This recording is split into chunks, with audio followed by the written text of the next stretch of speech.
The Pope and Young Club wants to welcome you as we rally together to ensure our bow hunting opportunities for today and tomorrow. You've come to the podcast that believes in preserving, protecting, and promoting the passion for bow hunting. Join us as we strive to be the voice of today's bow hunter. This is the Pope and Young Podcast.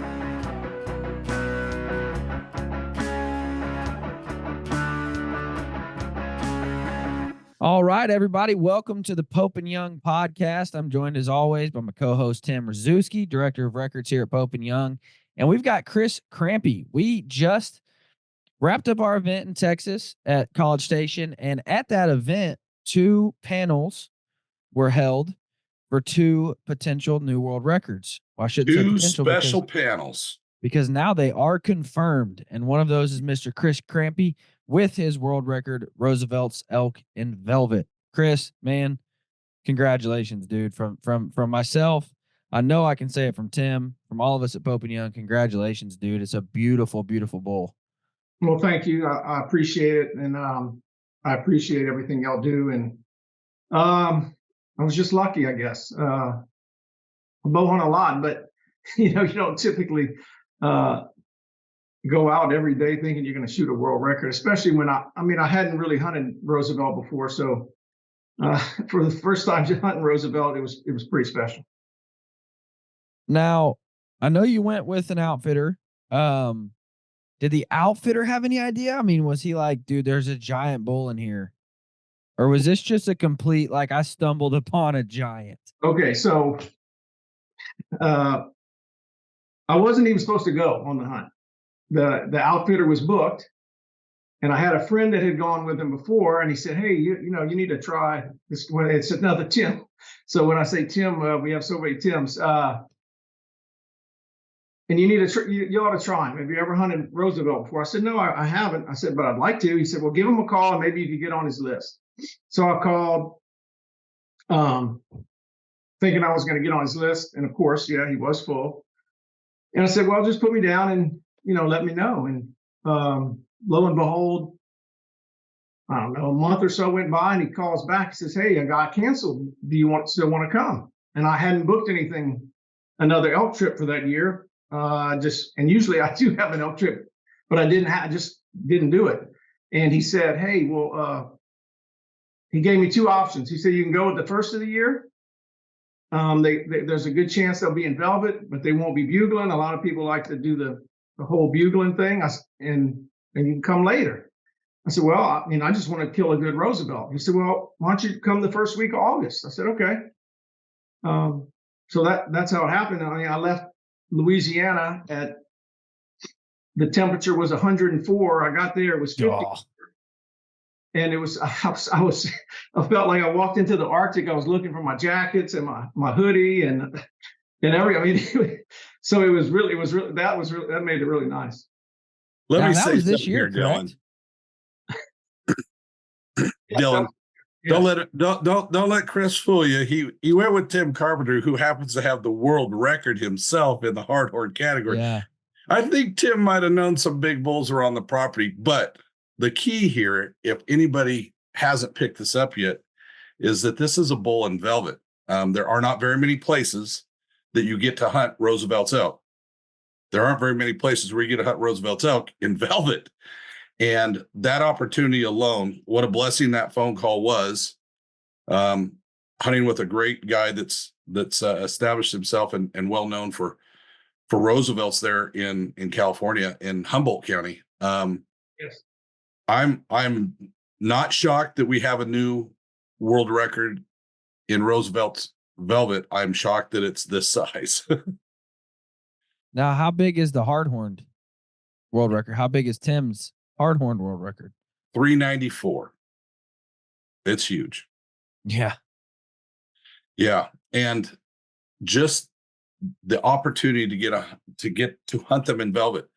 California has some pretty early seasons. Here in Oregon, my trail cameras tell me August 17th, they shed. They get rid of their velvet and they're ready to rock and roll starting the early estrus cycle. Not too far after. Chris, you killed this bull early August 4th, I believe. Yes. So just to give you, you're talking about them losing their velvet. On August the 2nd, we got on a bull, a really nice bull, and we got him at we had him at 40 yards, but we had stepped out into the middle of this logging road, and he ended up turning and walking straight to us. And then, of course, we couldn't get back out of the road, and he just looked at us for a while, and then he bounded off. And that same bull we saw him again on the 4th, and he was already all the velvet was already all hanging down off of his horns. So in a matter of 2 days, it was gone. So how many days? So this was the second day of the hunt, third day of the hunt that you shot the world record? The 4th day. 4th day. Did you ever see him before that, or was it like, dude, that's a giant? Let's go kill him. No. It's a really interesting story. So, and I got to be good friends with Tim and his family. Super nice guy. The property he hunts, when you drive into the property, there's an old compound for the timber company where everybody it was housing. And they probably had, I don't know, about 8 houses. And then they had the main person's house. They had an old gate, and they had a guard station. And it's just all overgrown with briars now, and they don't even use the facility anymore. But out on the end of that facility, there's a big drop off, and it overlooks this huge marsh that goes right up to the property that Tim hunts. And he likes to go out there because all these elk, we'd see anywhere from 9 to 20 something elk out in that marsh every day. And to kind of see if they were going back up onto Tim or whatever. So we would just go out, and it was just beautiful anyway. So we would just go out there, and Tim would always say, boy, I would love to kill an elk in this compound. He said it would be so awesome to get one and take a picture with the houses in the background. And I don't know if I sent that picture to you, Tim, but I do have a picture where I shot my elk. That afternoon, we had drove in, and he wanted to go glass in the marsh. We did that. We walked out. We got in his truck, and we're driving up the mountain. And as soon as we get by the compound, a bear was eating blackberries, runs out. He was in the guard station that all the glass is broken, and he takes off out of there. And then we go a little bit further, and we both just look to our left, and this huge bull was standing there. Now, he knew that bull, but he didn't know that bull would be anywhere near that area. And as it turns out, that bull, the reason he was standing right there on the side of the road was there was an old hedgerow of rose bushes. And he was eating the rose bushes. From the compound that used to be there, and it was right across from the foreman or the head guy, I don't know what they would have called him over there, from his house. So in the picture, the guy's house is behind the elk in one of the photos. That's really cool. And you said that's been abandoned for years. Oh yeah. Wow. I forgot, like 20 years. Now, that's kind of cool. You find old structures out in the woods quite a lot, and you try to imagine whether it was homesteading or loggers or like on this compound, right, what it looked like, and how many elk were around then. Did they see very many? Roosevelt's elk many years ago was not well established. It was very difficult to find any, let alone hunt them. So kudos to California for doing that. Yeah. Now, at what point did it set in and the guide Tim say, dude, this might be a new world record? Like, well, at what point did you say, we got something really special here, Tim and I were cutting up a little bit, and so that first bull that we went after, we kind of blew it. And, he said, that probably would have been a new world record. So I'm thinking he's just joking with me, right? So the next day we got on this other bull, and he was a little bit bigger than the first one we stalked. And we got to 40 yards to him. We got stuck in the middle of a road again. We're down on our knees, and we thought we were going to get a shot at him. He stood up, and there was one tree in the way, and then he turned, and we didn't get a shot at him either. And he said, Chris, that probably would have been another world record. I said, Tim, cut it with the world record stuff, okay? I know we're joking, but he said, no, he said, and I didn't know, at the time, I didn't know what the existing record was. Of course he does, because his hunter had shot it. He said, no, I'm serious. He said, man, those are two really, really good bulls. So it was just kind of funny. But we almost shot one our first two stalks, this one being our third one that we did. That's awesome, man. Sounds like I need to go hunt with Tim. Yeah. Not Rzuski. I think everybody needs to go hunt with Tim. So so that's just how it worked out.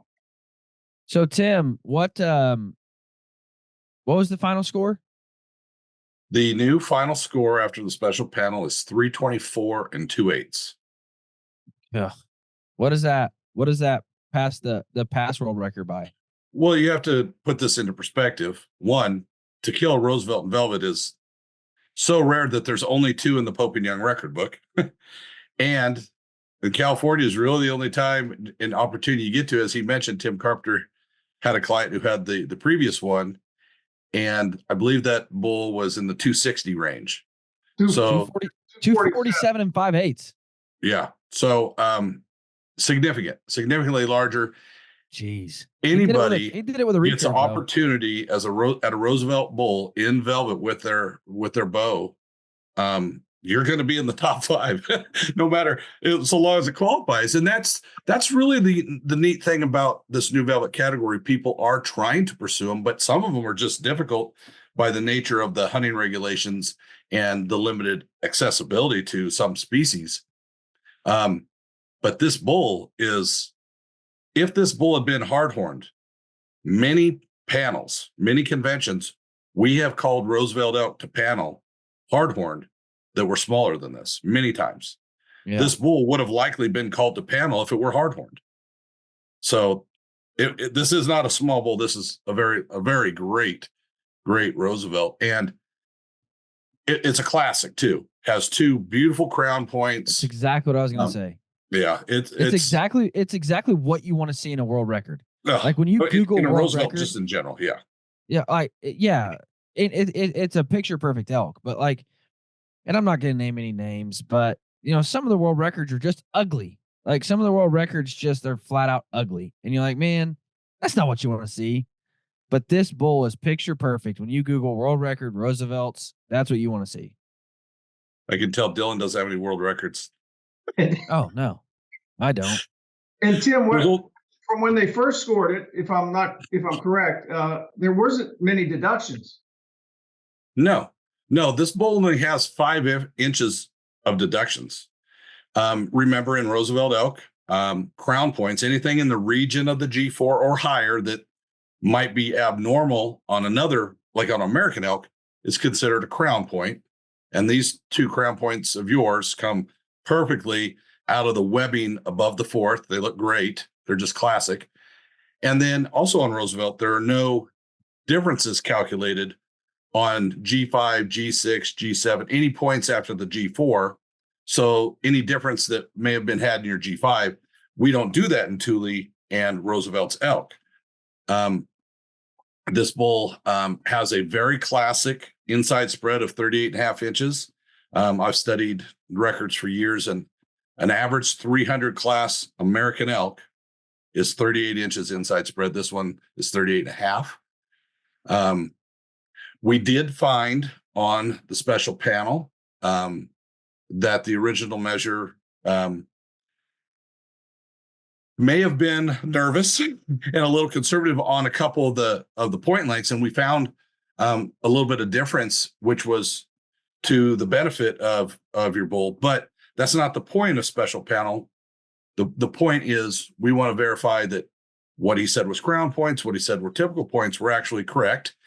And that in general, we anticipate that there will be some shrinkage, that if there is some, with our 2 teams of measures, if there is some difference from the original score sheet, that we really look at it to make sure that it's reasonable and expected. And in a couple cases, shrinkage doesn't grow, right? So if an animal's antlers tend to shrink over 60 days, they certainly aren't going to get longer or bigger around and in circumference. So I applaud. Measuring velvet is not easy. Sometimes it's not fun because you don't want to use tape. You need extra hands to hold your cables and stuff. And so being conservative on that, knowing that likely that this was going to be a world record, we did find a little bit of discrepancy in a couple points to where the score went up a little bit. That's nice, but again, that is not the purpose of special panel to come up with a new score, unless in this case we either have a resolve in disagreement, or we have stuff that is longer. Okay, 2 questions for you, Tim. Why is it that what's the reasoning behind not having a non-typical Roosevelt's and Thule? And then second, has there never been an American elk non-typical velvet entered? Because we don't have a record for that. Question one. I believe the reason that we measure, and of course, back in 1950, when they came up with this, there are some things, rules that the Boone and Crockett Records Committee decided then, and none of the scoring techniques have changed other than one since the 50s, since 1950. But they chose likely to reward mass and symmetry, like all their antlered game. And with Roosevelt Thule, reward crowning, or these abnormal points that were very consistent in certain locations. And so for an abnormal point to show up on a Roosevelt or Thule elk, it has to be below the fourth. So an extra G3, extra G2, a fork off of one of those points, devil points. It's very rare because most abnormal points on elk are up in the upper ends. However, Pope and Young Club, Records Committee, I am working on compiling the data from California, Oregon, and Washington. And we have significant number of records in those 3 record books for a non-typical category that already exists in those books, who also have permission to use the Boone and Crockett scoring system. Pope and Young is considering, with looking at that data, if we want to establish 2 new categories, well, 4, non-typical and non-typical and velvet for both the Roosevelt and the Thule. And in doing that, they would have to determine, the records committee that I'm on would have to determine what the appropriate minimum for abnormal point length would be. The reason that, and I would agree, the reason we don't have yet a non-typical American elk in velvet in the record books, because the minimums are such, the non-typical category, and the minimum for abnormal points on American elk is 20 inches for Pope and Young. That's a difficult feat. So where can you hunt elk in the United States that you can hunt them in early enough in velvet, maybe a special tag, or again, I just keep bringing that up, for example, because it's a state I know, has premium tags, 1 tag per unit. It's a random draw. It's a miracle if you draw one, but the hunts start August 1 for elk. So someone in Oregon could. A lot of times, or a few times, some of those people have taken them with rifle because that category, as you can imagine, is even more unexpected. Then you're talking about qualifying for the non-typical category and the minimum number of inches. So we will see one eventually, I imagine one day, but it will be a difficult task. If somebody really wants to challenge themselves to get something that nobody else has, find a place to hunt American elk and velvet, and find a bull that has 20 inches of non-typical points. Yeah. No kidding. So when's your next Roosevelt's elk hunt? Because I mean, if you're killing world records first trip, you got to keep going back, right? Well, I told Tim, Carpenter, I told him he kind of shot himself in the foot on this one, because he's going to have a hard time having a repeat customer if he goes off and shoots a world record to start. He is supposed to be getting some good blacktail ground, so I told him, well, Tim, get that, and I'll come up. We'll come up and do that. I want to do it again. I mean, it was beautiful. As this, as Tim knows, just the area up there, it's just so different from where, from what I usually hunt. And I'd like to go back just to do that and see that area again, really. Yeah. Saw a lot of animals. We drove around a lot, and it's just beautiful. I'd love to do it again. Yes. That's awesome, man. Well, what's next for you? What do you got? What's your next big hunt? I know you said you're about to head out and try to kill something. So I'm whitetail. We do a nilgai hunt down in South Texas every year, which I don't know if you'll have a category for that, but that would be nice. That would be nice if you did, because we've killed a lot of them. I've heard nilgai taste incredible. Unbelievable. Even the bulls. I've never had a nilgai that didn't taste good, and they're a lot of fun to hunt. I really like hunting them just as much as I like hunting whitetail. I'll be honest with you. And you get to stalk them, so you get to hunt them in a number of different ways. The meat's fantastic. They're like a turkey that can smell. You put all the scent lock and ozone and stuff on you want it. They will, if they get downwind of you, that's it. And if they see you, they'll stare you down until you move. So it's a pretty challenging, fun hunt. So we do that usually in late January, which would actually be next year. But that's what we have coming up. That's now, awesome, Dylan, man. I got to tell you, when I was talking to Chris on the phone, I said, "Hey, Chris, I noticed that this is your only entry in Pope and Young, but you do all this hunting." He coughed it up just like every other one of our guests. "Oh, I'm lazy. I've got lots of stuff that should go in the book." And that gets me hooked. And we're gonna sick the measures on him. So Tim, just so you know, look, I grabbed this off my desk a minute ago. Tim, you're not going to believe this. It's been sitting on my desk. I don't know if you can see it in there. What the date of that is?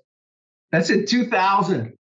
I had some deer scored in I had a good friend that was big into Pope and Young, and he made sure we all joined, et cetera, back then. And he used to rave about your organization. And I measured a couple of deer, and I had them officially scored. And I don't know if I'll have to check, but I don't think I ever sent the sheet in. Back then I didn't have as much money as I had now, and it was $25 for an entry. And I think I just sat on them, and they've been sitting on my desk ever since. But well, thank you for waiting. The entry fee is now $40, and we are going to make sure you pay that. That was going to cost me more. I know. But I can afford that now. But anyway, yes, I have a few more, and I should. You're right. I should have done them. I think. Well, the other thing that I'd mentioned to you, Chris, is that in our record book, in the whitetail categories, I notice when something unique comes in, by score, sure, or how it looks. But when something comes in from Mississippi, Alabama, or Louisiana, I notice, because we don't get a lot of them. And if you've been hoarding Pope and Young records from that state, you're going to really pad the books, and you're going to get a lot of attention once we get these all measured. Well, that might not be good, but yes, I should. We should. I mean, everybody should really. And I need to get my son to start doing it as well. Sure. So, he's getting really excited about bow hunting. He shot some nice animals, so I want to get him in there as well. How old's your boy? He's 16, and I'm sure, and I've heard y'all talk about it before about getting kids involved and the youth involved, and at the bow hunter bash, seeing all those kids in that at the archery place shooting archery, and my wife doesn't hunt, and when we walked in and we saw all those parents and kids in there doing that shoot, she was impressed, and we went in there and watched the kids shoot. And my son has a lot of friends that play sports and stuff, and they don't hunt, and I'll be like, "Grayson, do you want to get one of your buddies to come hunting?" "Well, yeah, Dad, but they don't hunt. They don't bow hunt." I said, well, let's start him in your crossbow. I mean, I started him on a crossbow, and now he's in a vertical bow. And we've taken a couple of his friends, and they've actually shot does, and they just can't believe it, and they're so excited and want to do more, and they want to shoot with Grayson now at the house, and they just want to do a lot of things. So it's just getting them to that point and getting them to actually go hunting, especially when their family or their parents don't do that. Yeah, absolutely. That's really cool, man. Yeah, our youth program is something that, a lot of people have heard about and a lot of people know what it is, but we're really trying to revamp that. We're really trying to take that to the next level. At the 2025 convention, any active youth member, we're going to draw a bear hunt in Alaska for youth and parent. And so that's worth the price of admission. A youth membership's $10. Like, dude, all three of my kids are signed up, not because they're big bad bow hunters, but because that means I have 3 chances to go to Alaska and kill bears. So, I do think that it's important to an extent, not to an extent. I think it's very important that youth understand that it's not lost upon the youth that, like, hey, if you want to do this, you have to do something to protect your right. Like, nobody's just going to hand this to you. You need to be a part of the organizations that are working to continue to give you this right. And Tim just called me just a minute ago. Oh yeah, Tim, I forgot to tell you. I said, Bub, I got to go inside. We were out shooting my son's bow right before this. He's 5. And I said, I got to go inside, Bub. And he said, why? I said, Tim said, I got to go work. And he said, you're bigger than him. Tell him no. I said, well, he is kind of gimpy right now. I guess I could take him down if I needed to, but no. And so, but I want my son to understand, like, hey, if you want to do this, man, then you have to do something to protect that right. It's never going to be handed to you. In fact, they're going to actively try to take it from you. And so we're really making strides to improve that youth program and get more kids involved. So, man, kudos to you for taking that opportunity to see your kids' friends get involved in hunting. That's awesome. Yeah, I took one of his buddies, and he had 2 other brothers, and then 2 weeks later they wanted to go, so I got all of them and put them all. There was 4 of us in a ground blind. Now it was a little tight, I'm not going to lie, but we were shooting a crossbow, so we had it set up, so it was pretty easy. But so now they can't wait to go or have us invite them again, and they did the hunter safety course and stuff that they normally would never do. That's awesome, man. Very cool. Very cool. So, what do you think about the whole panel process? Like, I like to ask people that because that can be kind of nerve-wracking, I mean, I've never been there. Obviously, they don't accept forkies yet, but when they do, maybe I'll get a panel. But what do you think of that process? It was. I mean, I don't. I don't normally have stuff scored like that, so yes, it made it maybe even more nerve-wracking. Just sitting there waiting, and and it's not just one person like we did originally. They had all those people around there, and it was, just kind of a wait and see. And yes, I was a little nervous. But another thing that kind of gets you when I first had some of these animals scored, as a hunter, when you kill an animal.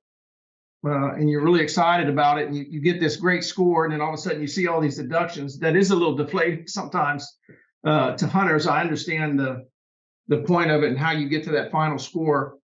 So that makes it a little nerve-wracking too, because sometimes typically I just look at what their gross score is. I don't really even think in my head, okay, well, what if I was going to score Pope and Young? How exactly would it score? Yeah. And I know how to score animals, but I don't know how to do the deductions maybe like y'all would do, or like an official score would do. Right. As you may remember, maybe you didn't catch on to this, at our Bow Hunter Bash events, I'm also putting on a workshop for new measures. These people have applied sometimes years ago, and they pay money to come down and travel and buy a hotel room and listen to us go on and on for 4 days on how to correctly measure 29 different species, and take 2 tests and a couple quizzes. And the pressure's really on them. But at the end of the at the end of the course, they walk out official measures, and every one of those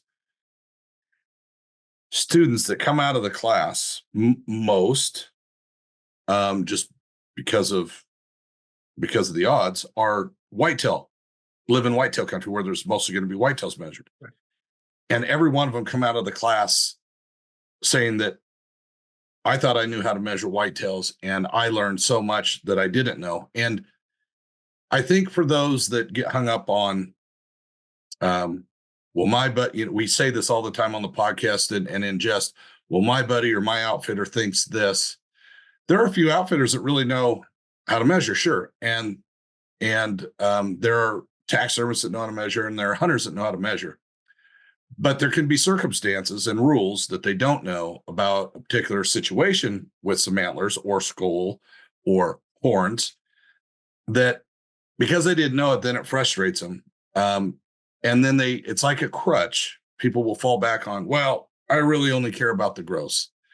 And I think Roy, our records chairman, really said it best when he said, to all the whitetail hunters who know what the world record is, they know the Mel Johnson buck is 204 and change. They know that. That's their benchmark. But they want to compare their gross to it.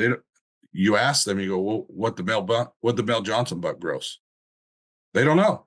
And it doesn't matter, because every single animal in the whitetail category that we're talking about for this example are all measured against the same set of standards and rules. And yes, there are going to be deductions, but the point of the measuring system created by Boone and Crockett was for antlered game like elk and deer is to reward symmetry and mass. And so how special is it that a Roosevelt bull that, by the way, gross is 329, but it only has 5 inches of difference, 5 and 0.8. If you look at how significant 5 inches, how little that is in an elk score, I mean, if you're talking an average of 3 to 5%, a 300-inch bull, I mean, that's 9 to 20 inches. This bull was well under that. And so wonderful is the system that rewards that, as a way to kind of bring this around full circle. This bull is exceptionally symmetrical. It only has one point that almost has 2 inches of difference. You look at this bull, like Dylan said, and this is what, if you said, I want one Roosevelt bull in my life to look like this, it would look like this. It would look like Chris's. And such is true with whitetail. When they see a great one that they can tell, oh, it's very symmetrical, they're excited about it. But when they kill one that isn't, it's the record's fault. It's the measure's fault. It's the system. And at the end of the day, every animal has a number. We will find it, and it is what it is, to be even more of a cliche. And every animal in the book has been put against the same set of standards. So hopefully that's not just with the special panel process that you got to sort of experience, because you're not allowed to really watch us, but you know how it went in and how it came out, and the effort and the detailed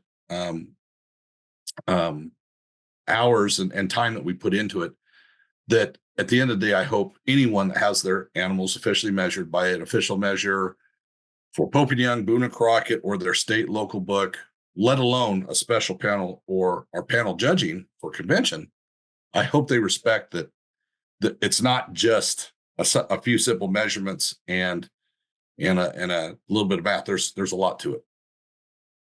Now, I've never had a problem with net, gross. Never had a problem with it at all. Because you just want to have the ability to take circumferences more than 4 on each side. I mean, dude, come on now. You're right. I do. Here's my only problem. I had the pleasure of sharing camp with Chuck Adams last week. Oh, wow. Who doesn't make the book is all that really is important to him. And we're seeing pictures of these deer, and I'm like, oh yeah, dude, I'll torch him in a second.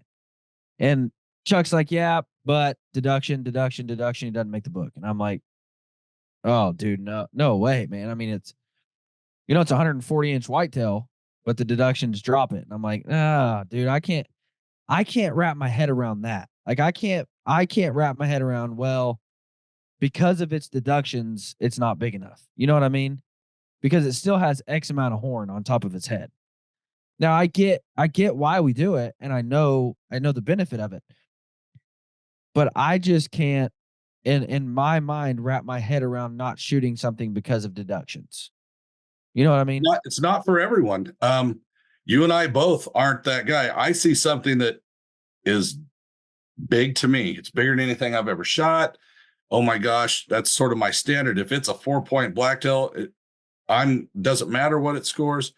But then you get into a case where you're sort of anticipating that there are going to be a lot of possible encounters with animals that will probably qualify. And you might start passing elk that are broke. You might start passing bulls that are 5x6 if you believe that this is an opportunity in a hunt where I can do that. Not every hunt offers you that. And I think it's kind of special when a person does set themselves up to eat tags, to not fill tags, because they have a goal in their mind and they have, their own ethics and their own set of standards that may fall in line with a record keeping rule system, but it's really theirs. It's really theirs. I know so many guys that will kill a mature buck, and at the end of the day, it barely makes the book, or it doesn't change the quality of their hunt. But when honoring the animal, putting it against a set of rules against, I hate to say its peers, but against other animals of its species and category, it is an honor that it qualifies. And yeah, if you want stuff in the book and you have the wherewithal to pass game, I do not. More to you. I do not either. If it's a big mature animal, I was on an elk hunt, and we saw this elk. He was a beautiful 6 on one side, and the other side he had a big club that came down, and I mean it was big, and it had like 1 or 2 things off of it, and my eyes lit up, and I was like, let's go after it. He didn't even want to fool with that elk, and I'm like, hey, I want to go after. He thought I was kidding. He was like, you really want to go? I said, yeah, absolutely. He said, that's a really old bull. I said, well, I can tell that, but when do you get a chance to shoot something like that? So, Chris, something you need to know about me, bud. I'm the king of 120s. I'm not the king of 125s. I didn't say that. King of 120s. If we put him to tape, Dylan, you're probably the king of 115s, but that's okay. Yeah, that's probably true too. Hey, whatever. Yeah. That right there, 119. I can't break 120 in the blacktail world either. So, hey, that's all right. But hey, I'm the type of dude that I'm showing up to these events and I'm like, man, look at all these cows deer that's bigger than my whitetails. I gotta love that, If y'all come down to Louisiana,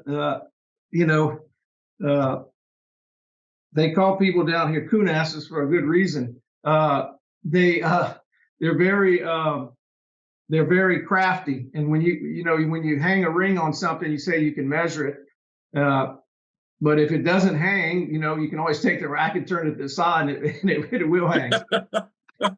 So everything always ends up a little bit bigger down here. So now I grew up in Arkansas, and I grew up hunting southern Arkansas. So southern that the deer might die and run into Louisiana. So I know exactly what you're talking about, man. Oh, yeah. I know 100% what you're talking about. The first deer I killed weighed probably 45 pounds. And I was 12 and still threw it over my shoulder and carried it out. Like, yeah, I know what you're talking. We're hunting chocolate labs down there, Yeah, exactly. Yeah. No, it's funny because if you look in my house, people be like, oh, that's a nice deer. That's a cool deer. What the heck? Why'd you even mount that one? And I'm like, well, actually, comparatively to where I shot those as to where I shot that in southern Arkansas, that's the most impressive deer. It's Tim's probably right, probably 115, 117. But still for southern Arkansas, it's like, dude, for where I was hunting, that deer is bigger than the rest of these deer, I mean, comparatively for the size of deer that I was chasing. And so it's all, it's all about knowing your trophy, man, knowing the class of deer you have to hunt. I tell people, quit trying to kill 140s if there's no 140s on your property. I mean, that's just, And it's another testament to those that want to challenge themselves, those that want to go after velvet or non-typical categories, or hey, I kill a ton of giant whitetail in Iowa or Kansas or wherever. If you want a new challenge, go try to kill a record book buck in Florida. We just got I think a 138 buck out of Florida, and I'm just flabbergasted how wow. big that is.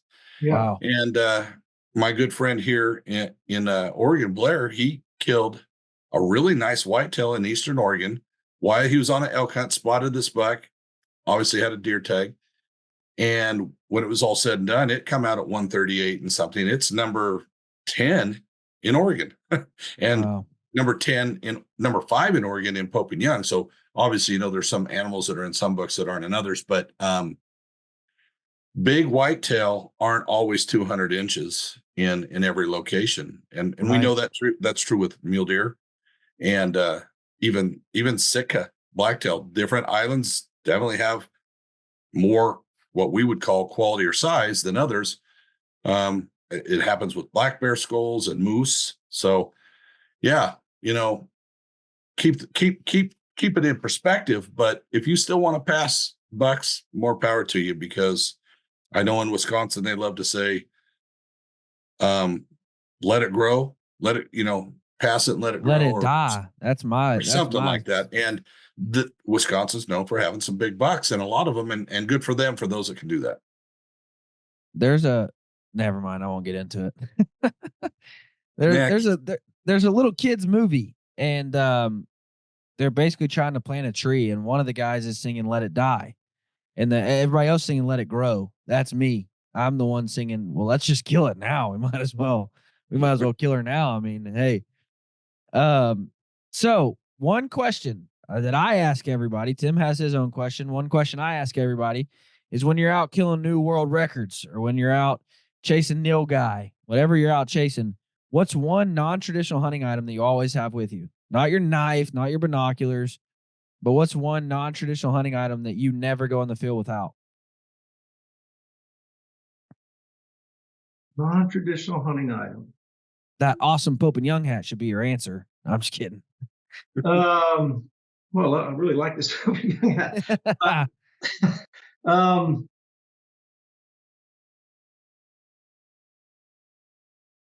Jolly Ranchers. Jolly Rancher. Never heard that one before. That's a new one. So I was with this guy, and we were hiking in Montana on a hunt, and I'm below sea level up here. So whenever we go up anywhere up north and you're above sea level, it's really hard for us to get our breath. And your mouth dries out a lot. He always in his pocket, he'd keep these candies in his pocket, and he said, here. And as you eat those candies while you're walking around, your mouth doesn't get as dry, and you don't think about having to drink water and get cotton mouth as bad as you did. And so now when I go on hunts, I just, even if I'm just whitetail hunting here, I just keep them in I made it a habit to keep them in my pocket. And that's probably one of the most non-traditional things, I guess, I take hunting. You heard it here first, folks. Carry Jolly Ranchers and wear a Pope and Young QU hat, and you're guaranteed to kill new world records. Absolutely. That is a no, I can't guarantee that. We'll get people fired up. The blue ones are the best, though. So if you got to carry just one color, pack your pocket full of them blue Jolly Ranchers, and you'll be good. What flavor are the blue ones? I always had green apple. I think a raspberry, something. Oh, is it? Oh, that'd be good. Right on. So my question to you, Chris, knowing that you've hunted outside of Louisiana a few times, or Louisiana, or however this Oregon person is saying it wrong. Of all the hunting you've done and all the hunting you've wanted to do, if you had one hunt left to do, what would it be? What species would you pursue? It doesn't mean one that you've hunted before. It doesn't mean one you haven't hunted before. Probably like to do a buffalo hunt. Me too. I really would like to do that. The questions I kind of ask it different every time. The question should be broken into two. What's a species that you would love to go hunt, maybe that you haven't? And if you could only hunt one more time, what would you like to go hunt? And usually that's kind of referring to something that you have hunted. And so many people say elk, but I do like that answer because that is another species that, with the drawing world, the tag prices, outfitting prices going up, and the limited locations where Boone and Crockett and Pope and Young accept entries for bison, that's a big one to check off your list. That would be fun. Yeah, and Thule elk, again, I've never done before. So Tim had some contacts with those guys, so I have been looking into that as well. But so we're going to have another bow hunters bash, I'm told, in Texas. We don't have a date. We don't have confirmed location or any of that. But I'm hoping that you guys had a good time, despite not likely having another world record to bring to us. I hope to see you there at the Bow Hunter Bash in Texas next year. I'm going to get on some measures to bug you, or if we come down anywhere in that neck of the woods, we'll swing by and grab those old papers off your desk and get some of those whitetails in the book. I'd love to do it. Yes, we'll go to the events. I was thinking about it. Everybody buys lottery tickets, myself included, and you dream about winning the lottery and what you're going to do with the money and all. And shame on me for not always being a part of and being as involved with Pope and Young as I should have been, because at least when you invest in Pope and Young, it's going to everything that you guys do that I'm passionate about, in bow hunting and archery, and at least that money's going to that, and you have a much better chance, and I'm living proof of that, of shooting a world record than you do winning that lottery ticket. So I would encourage everybody to join Pope and Young and put that investment in that. You can still buy your lottery ticket just in case, but I would absolutely tell everyone to put money into an organization such as y'all's that does so much for the passion that we all love of bow hunting. That's something. That's something to where sorry. You see a guy carrying a $4,000 bow, wearing $3,000 in camo, going on $20,000 hunts, and I'm like, but it's $45 a year to continue to protect those rights. Like, why wouldn't you do that? Because that $4,000 bow and all that camo, that's not going to mean much if your rights get taken from you. Doesn't matter how good your bow is. Doesn't matter how many arrows you got. Doesn't matter how much camo you got. If the right is taken from you to hunt, $45 is a very small investment in order to continue to protect your passion for bow hunting. So, that's the way I look at it, and that's so I appreciate you saying that. Absolutely. And Chris, I'll just emphasize again that you are, like many people that come to convention or one of our bow hunter bashes, they really have a good time, and it really does get them reconnected in some fashion with supporting and promoting and protecting bow hunting. Come to a convention. We know we're going to see you in Glendale, Arizona in 2025. It'll be a great time. And if anybody else watching or listening wants to get involved in Pope and Young, we'd love to see you in Glendale in 2025 as well. Yep, and I'm going to bring some people with me, so that maybe haven't gotten involved either. So I think they'll have a great time. It'll be a fun time in Arizona. Absolutely. Well, we look forward to it. Look forward to hearing about your next world record. Congrats on this one, man. Truly a beautiful elk. So from all of us at Pope and Young, congratulations on a very great bull. Guys, thank you so much for listening. Y'all have a fantastic week.